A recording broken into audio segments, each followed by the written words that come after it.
Ya benar Tuhan, kami memohon agar Engkau memenuhi kami dengan firman-Mu, agar firman-Mu menjadi penuntun, agar firman-Mu menjadi pengajar, agar firman-Mu menjadi penilai di dalam hidup kami. Dan curahkan Roh Kudus-Mu membantu kami untuk bisa melaksanakan, menghidupi firman-Mu itu. Urapi hamba-Mu Tuhan yang akan menyampaikan firman-Mu. Berfirmanlah ya Tuhan, karena kami anak-anak-Mu siap untuk mendengarkannya. Amin.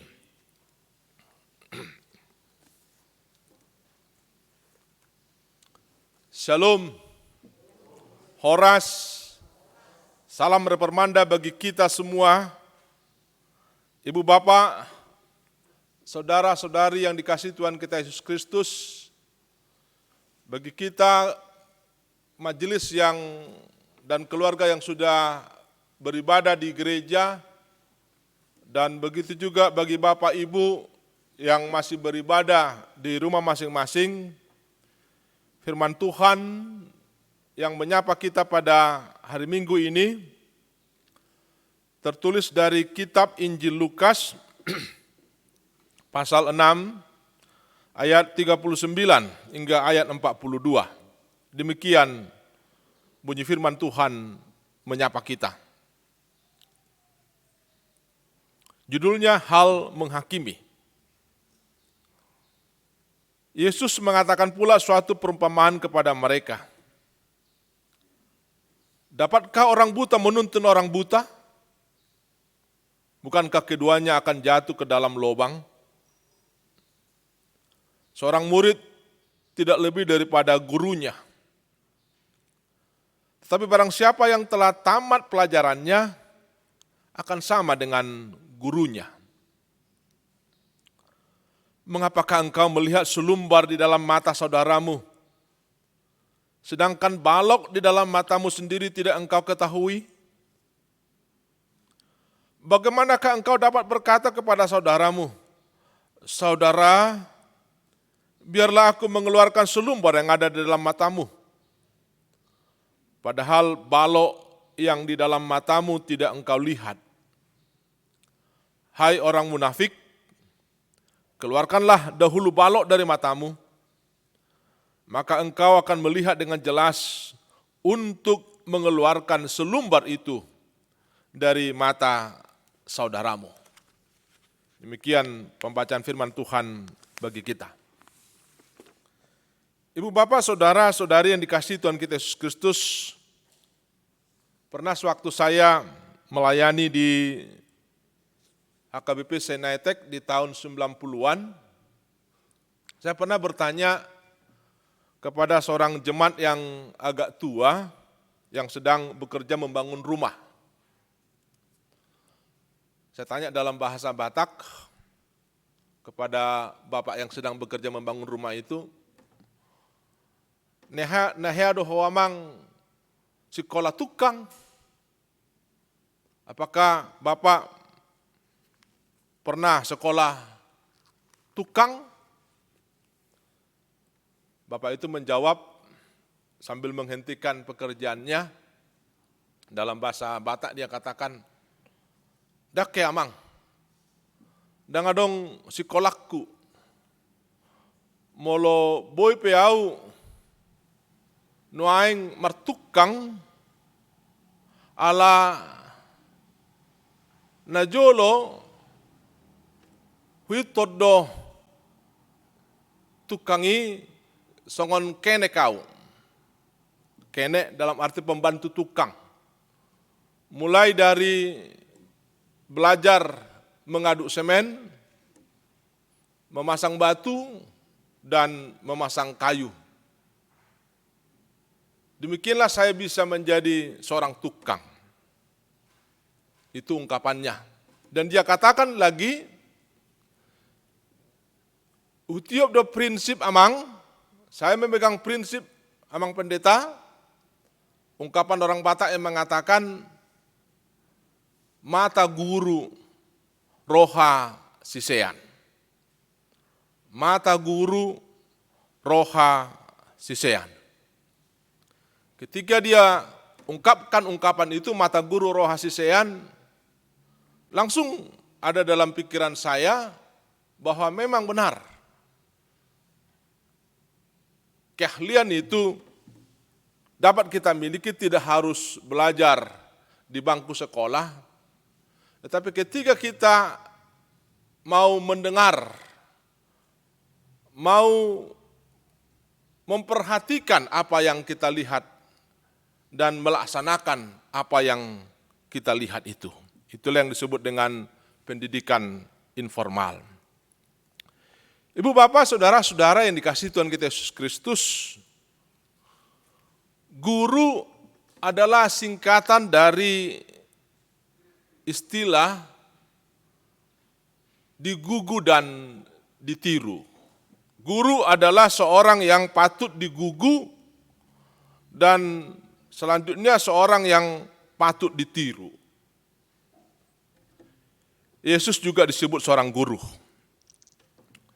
Yesus disebut seorang guru karena di samping pengajarannya yang luar biasa, di samping pengajarannya yang sangat bernas,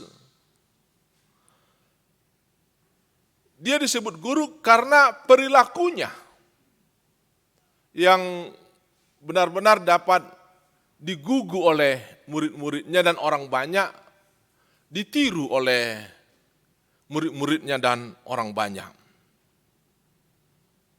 Karena perilakunya, karena tutur katanya yang patut digugu dan ditiru. Itulah yang menghantar Yesus mendapat gelar seorang guru. Yang melalui tutur katanya, yang melalui perilakunya, orang-orang yang ada di sekitarnya, terlebih para muridnya, dapat dituntun menerima keselamatan. Dapat dihantar menerima kebahagiaan. Dapat merasakan sukacita di dalam kehidupannya. Yesus yang disebut seorang guru itu juga mampu memotivasi, mampu membebaskan dan mencerahkan orang yang mendengar pengajarannya. Itulah Bapak Ibu saudara-saudara yang mau diingatkan firman Tuhan yang kita dengarkan bersama-sama tadi. Bapak Ibu saudara-saudara yang dikasihi Tuhan kita Yesus Kristus, nah firman Tuhan yang menjadi khotbah bagi kita minggu kelima sesudah Trinitatis ini sangat jelas dan sederhana. Jadi firman yang saya baca tadi, saya yakin Ibu bapak, saudara-saudara sekalian dapat langsung menerima dan mengiyakan apa yang kita dengarkan itu. Sangat jelas pengertiannya. Dapat kita pahami dan mengerti. Namun yang menjadi persoalan Ibu bapak, saudara-saudara sekalian dalam kehidupan kita ini, seringkali kita tidak mampu untuk melaksanakannya, menghidupinya. Apa yang kita pahami, apa yang kita mengerti itu. Itu yang sering menjadi persoalan dalam kehidupan kita, dalam kehidupan saya pun termasuk. Sering muncul ungkapan yang mengatakan, kalau itu saya sudah tahu. Tetapi apa yang sudah saya tahu itu belum saya lakukan. Kalau itu sudah saya katakan, tetapi belum tentu apa yang sudah saya katakan itu sudah saya lakukan dalam kehidupan saya. Persoalan yang ada di dalam hidup manusia, termasuk di dalam hidup orang percaya,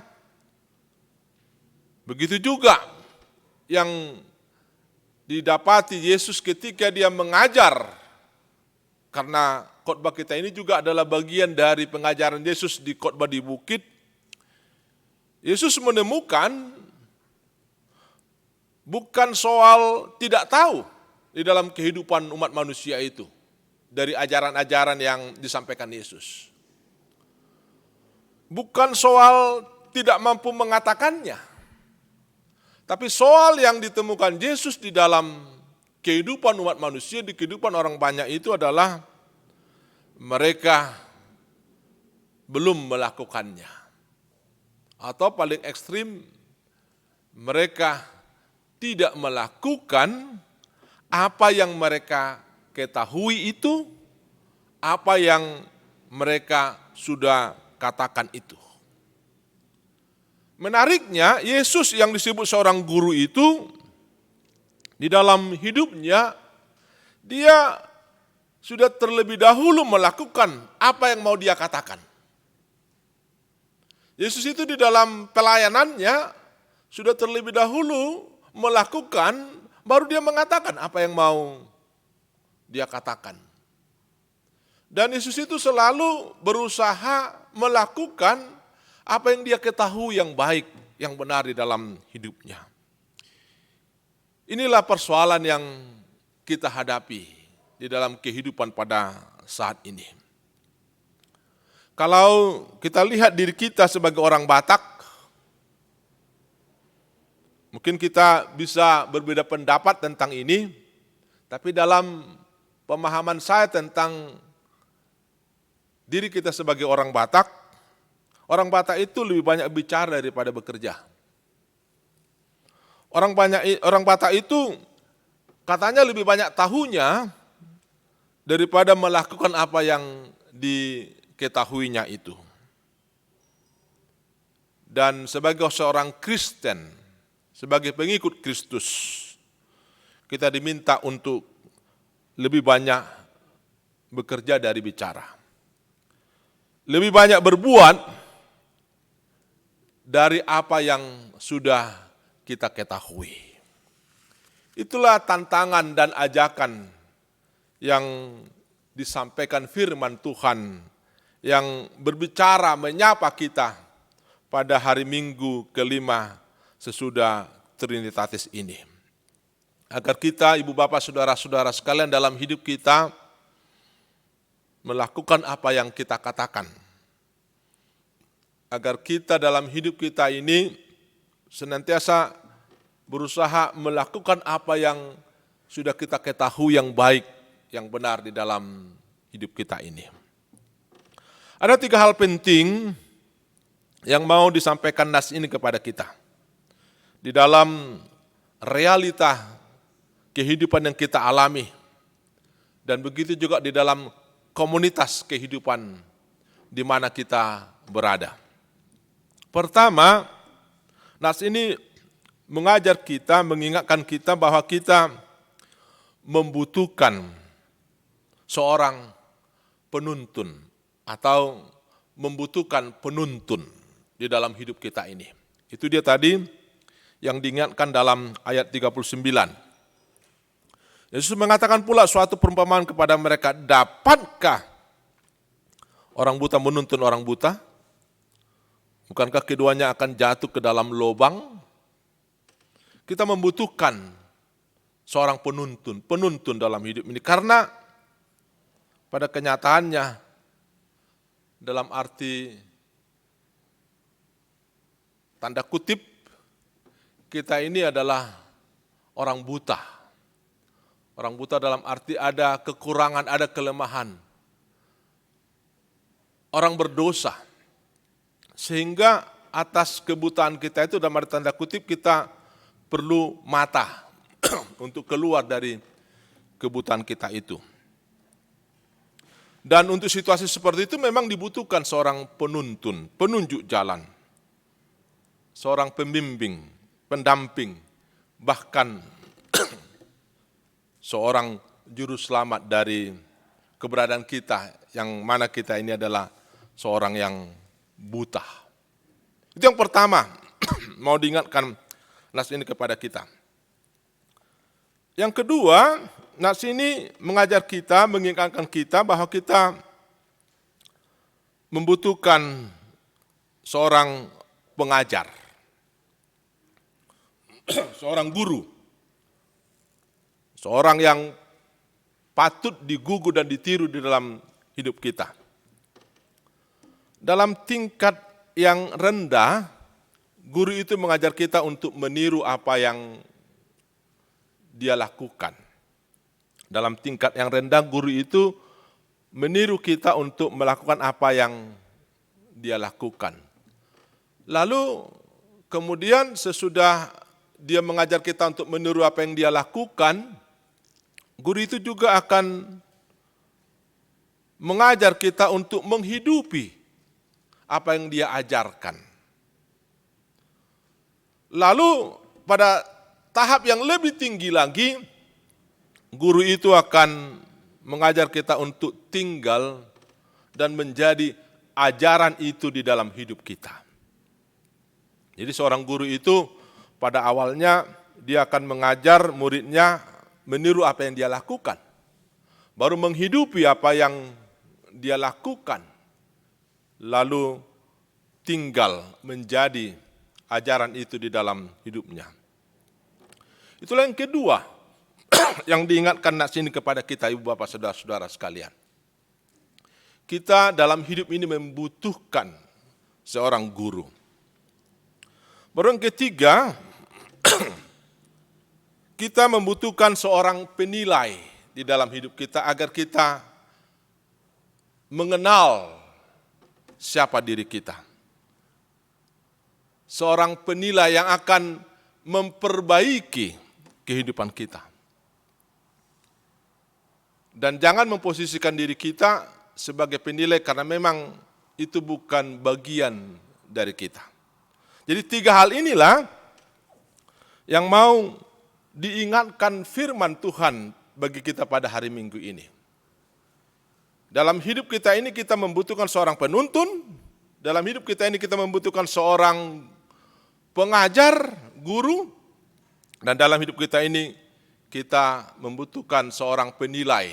Dalam hal ini mungkin bisa lebih spesifik, hakim yang akan mengingatkan kita, menilai kita, memperbaiki kita. Dari ketiga hal ini sebenarnya nak sini sebagai suatu ajakan untuk mengintrospeksi diri kita. Mengajak saya Bapak Ibu saudara-saudara sekalian untuk mengenal lebih dalam siapa diri kita.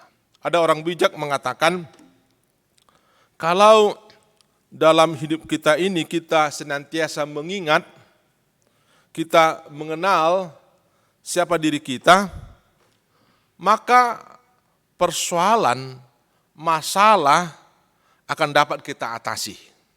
Atau persoalan atau masalah akan menjauh di dalam kehidupan kita. Ada satu kisah tentang hal ini yang menekankan hal ini. Pernah seorang murid bertanya kepada gurunya. Gurunya ini adalah guru bijaksana yang bernama Konfusius. Dia bertanya kepada sang guru, "Guru, semakin lama kita hidup dan semakin banyak kita belajar, semakin banyak kita mengetahui. Dari sekian banyak hal itu, apa yang paling perlu kita pelajari dan ketahui?" Lalu sang guru menjawab, "Li," dalam bahasa Cina, yang artinya peran yang sesuai dengan hakikat, perilaku yang pantas, sikap hidup yang patut. Dalam persekutuan hidup kita di dunia ini, terdapat panca hubungan. Yang di dalam panca hubungan itu terdapat diri kita masing-masing.